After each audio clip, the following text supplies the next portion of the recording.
કરો. બોલો, આજે શું કેસ છે?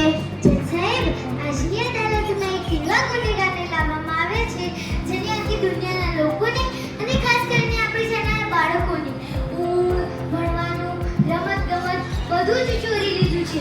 હું એને હાજર કરવા માંગુ છું. એનું નામ છે મોબાઈલ રાક્ષસ.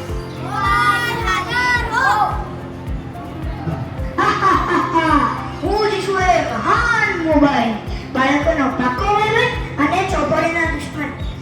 સાહેબ, આ મોબાઈલ ખોટું બોલી રહ્યો છે. આ ભાઈબંધ નથી, આ બાળકોનો સમય બગાડનાર દુશ્મન છે. આ જુઓ ચીકુને.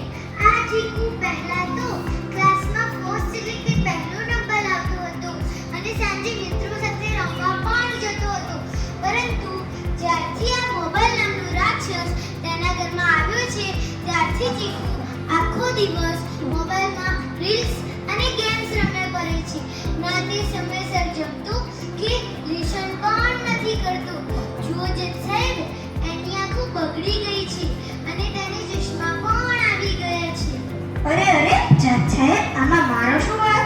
હું તો બાળકોને નવું શીખવાડવા, સરસ મજાની વાર્તાઓ અને વિજ્ઞાનના પ્રયોગો શીખવાડવા માટે આવ્યો હતો.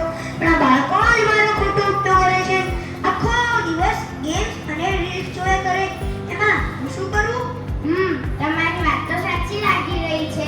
તો વકીલજી, તમારું શું કહેવું છે આ બાબતે?